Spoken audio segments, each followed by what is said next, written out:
Hi!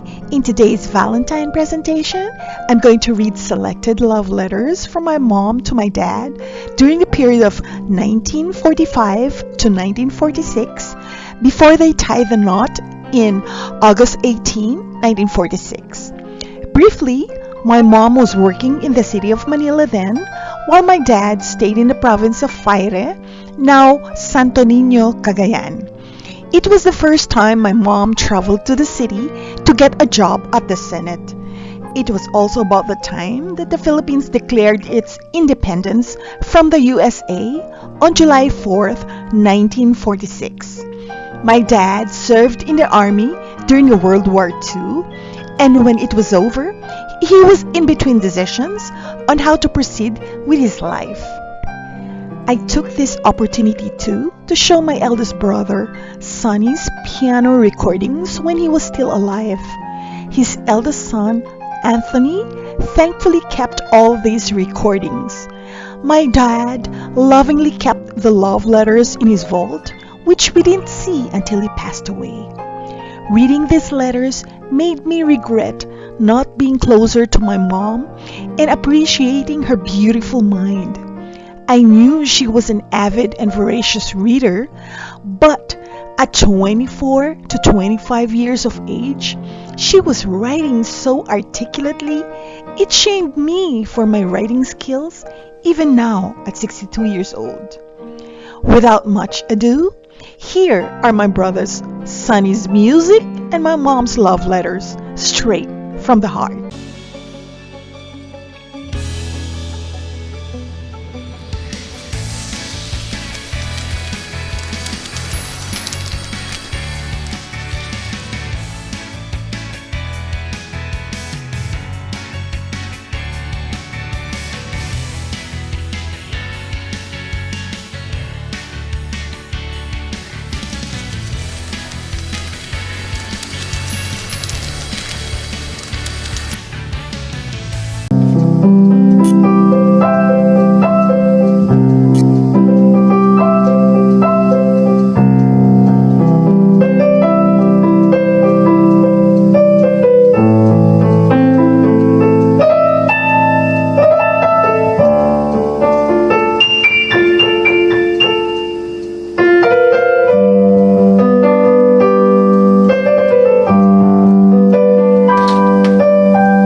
Faire, April 28, 1945. To the bereaved, quote, "Be still, sad heart, and cease repining.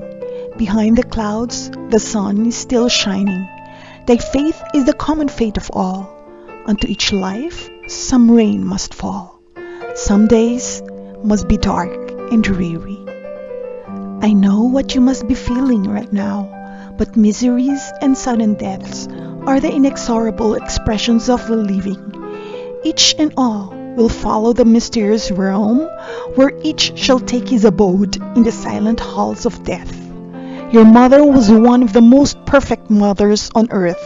She had hopes and ambitions that all her children will be upright men and women in a hurly-burly world of misery and guile. Let us then be resigned to God's will and thank Him for the glorious years you've spent with your mother. And when someone's come unto you, you'd meet her with outstretched arms within the mansions of light. Let us then be thankful for God and for old times that are good, sweet, and may the evening twilights find us gentle still. Very sincerely, Marcita. September 16, 1945. Dear Tony, somehow it soothed my wounded pride to know how apologetic you are about the whole thing. I'm well aware that those outbursts during those few unguarded moments were momentary aberrations, aggravated by certain motives or conditions.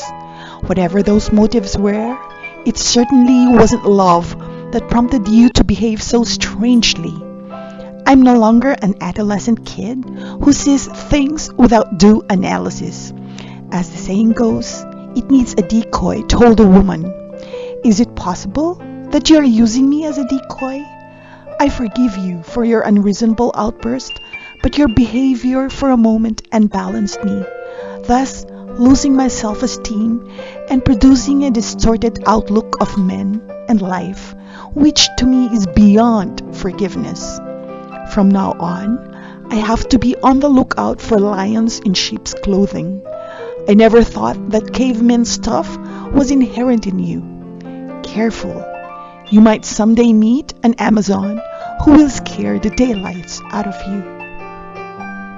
I ought to hate you for having had the audacity of expressing yourself in a strange way, but strangely enough, I hate myself more. You surprised me. Or is it a habit of yours to plant oscillations on any girl you escort home? Let's forget about the whole thing, and please don't be melodramatic or show what you don't feel. It is a closed chapter. So, goodbye. Very sincerely, Mars. P.S. Please don't give any cause for gossip mongers to link your name romantically with mine.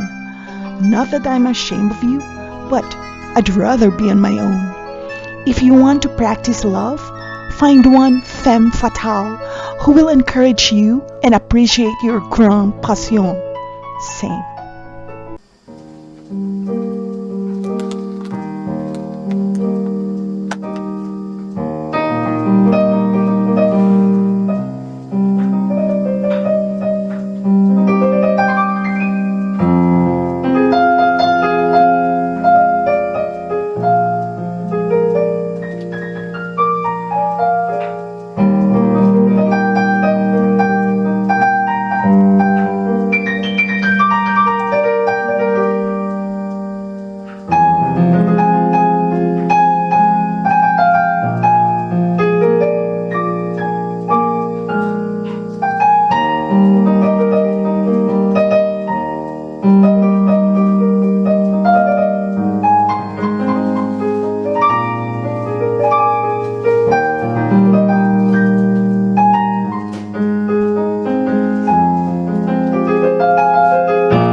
"2663 Heran Paco, 31 May 1946.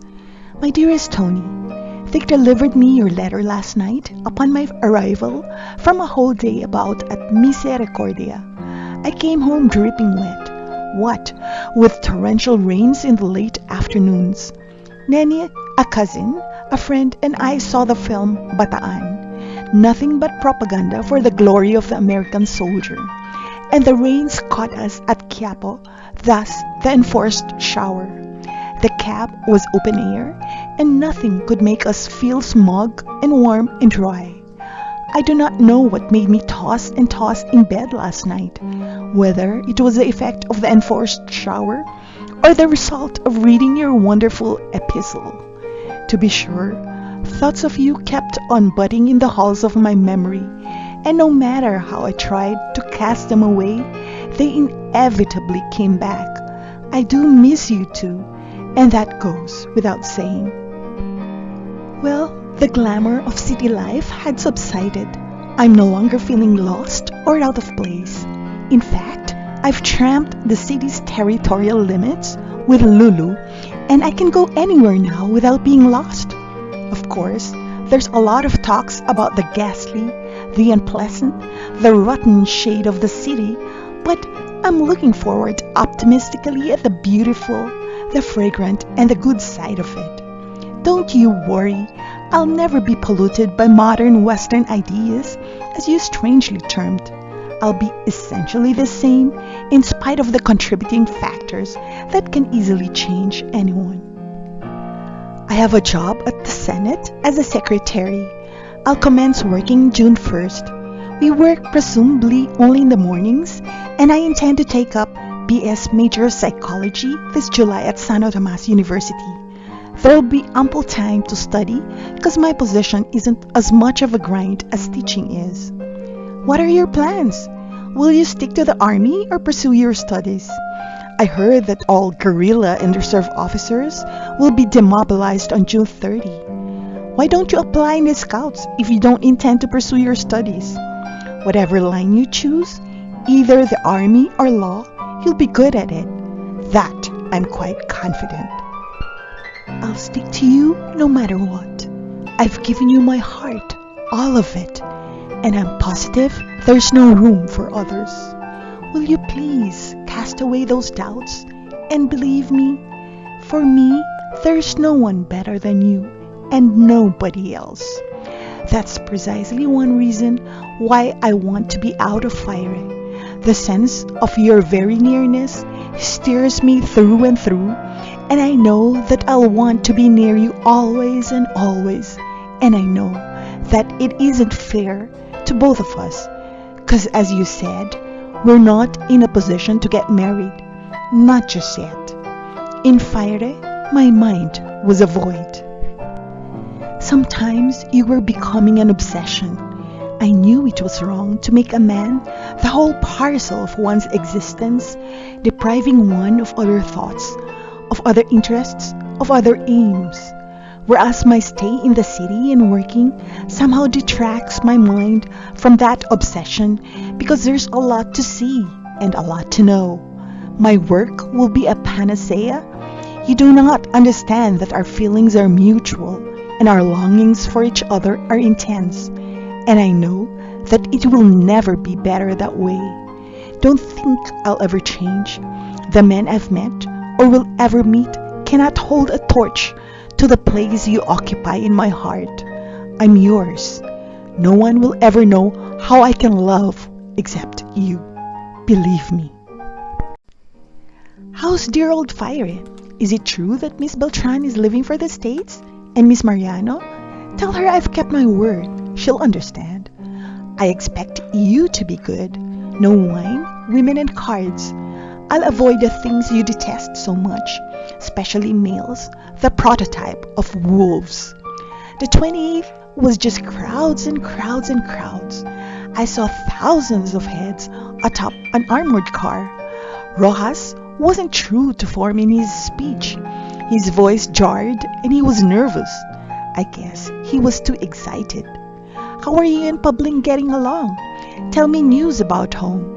I haven't seen Glory since I wrote you. Couldn't make the date with her. Receive these pictures. Please send a picture or two. The old one will do. Don't forget to pray. The refrain of all my prayers is about you. Incredible, isn't it? Regards to all. Love forever. Mars. 8th June 1946. To my golden boy, I shall come back to you. Dear, do not fear. I shall come back to you. Though you be far away from me, I shall steal into yourself without your knowing and startle you into remembrance. I shall come even in your dreams, a phantom lover to kiss you in your sleep. That you may know I've never changed. Space exists, yes, to put a wall between your life and mine. Yet I shall return to you with love to equal the steady flame of your love for me. And before you know it, though ages and ages it may seem, I shall be standing there before you, and in your arms I'll whisper tenderly, Dear, don't fear, I've come back to you. Funny face.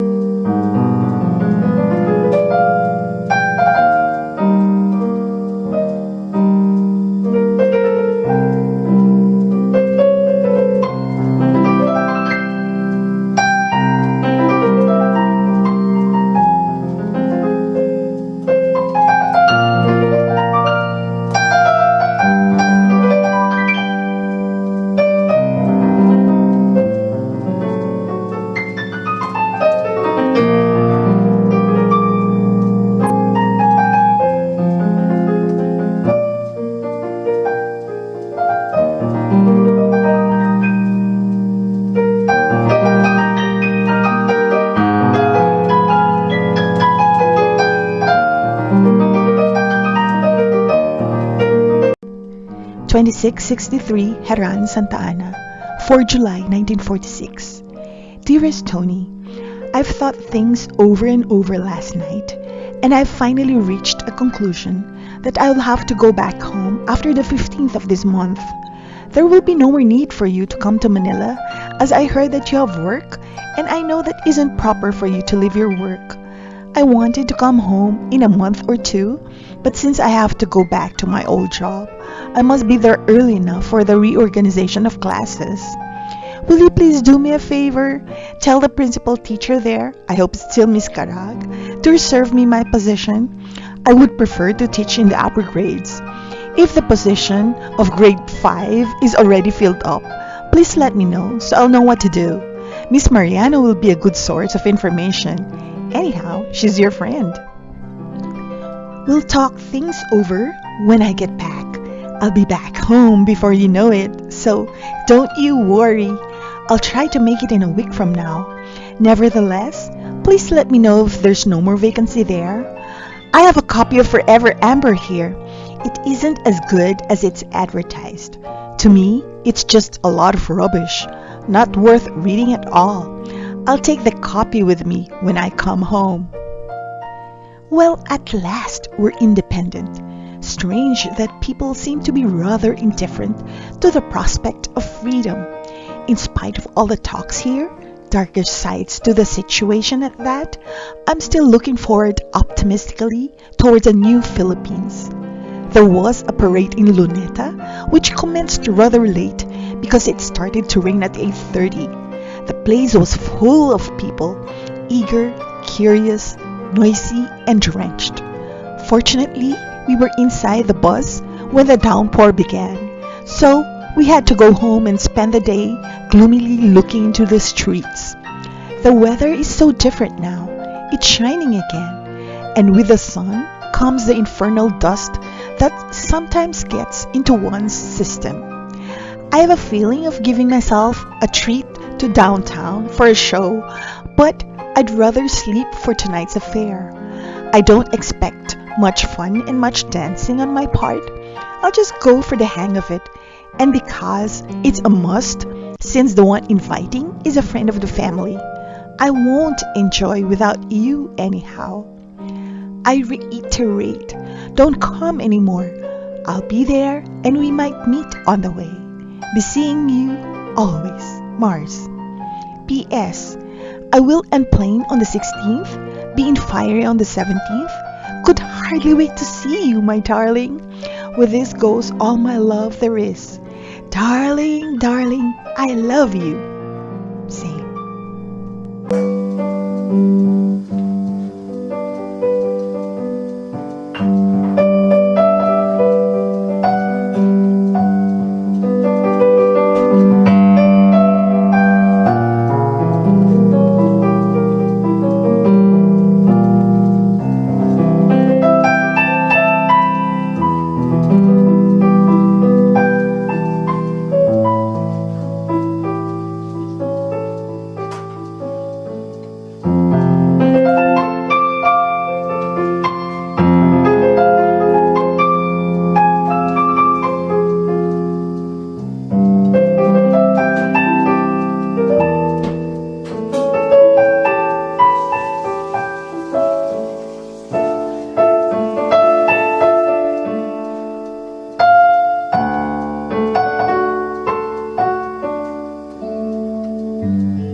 August 12, 1946. My love, my pupils are busy with their tests, so I'm taking this chance of writing you. So many things unprecedented in aspects sometimes do happen. You know what happened last night after you left? I saw a heap lying on the chair. I thought it was Noel, who dozed off in one of the chairs, as usual. I shook him, and you know, our damn dog was the heap. I have a very unglamorous bulge on my right eye, several bruises on my temple, 'cause Medor bit me like the dickens, and of all places, on my eye. I had to apply garlic, your pet aversion, and mercurochrome. This morning, my co-teachers kidded me and insinuated all sorts of unimaginable things. They couldn't believe it was the dog that did it and said scratches are rather too premature to appear. I had to shrug my shoulders and laugh them off. Strange, but this is the third time accident did happen. The third consecutive day, too. I hope nothing more serious is forthcoming. Serves me right, 'cause I failed my evening prayers the last few days. I suppose God is reminding me of Him. Since you're not leaving yet, please give the bearer the letters and I'll mail them instead. Better late than never. If I don't see you before you leave for Tuguegarao, please ask anti-rabies injection at the hospital. That means 25 injections for poor me. They're giving it for free at the hospital. Just tell Mang Idarling about it and she'll know what to give. Dr. Apigo will administer the injections. I'm praying the bulge will recede by the 18th and the scar will vanish. Else, you'll have the most grotesque-looking bride in the annals of history. Or, I'm afraid you might be tempted to do the vanishing act the moment you set your eyes on me. In spite of the unpleasant incident, I'm not looking with jaundiced eyes. The beauty this morning offers. Only, I'm in an indubitable state of indolence. I'll try to snap out of it in a couple of minutes. Poor way to begin the day, isn't it? Mind giving a ride with me to the bearer? Thanks. Well, the pupils are through, and so am I. So long, your ugly duckling, Mars. P.S. If I contract hydrophobia, that means I'll be averse to water and bathing. How would you like that? Thank you for watching. Please like and subscribe to Aging Younger channel and comment below if you want to see more of those videos. By the way, I created a cooking channel too. It's called Pinoy's Abroad Cocina. If you're into cooking and you want to learn more recipes, check it out.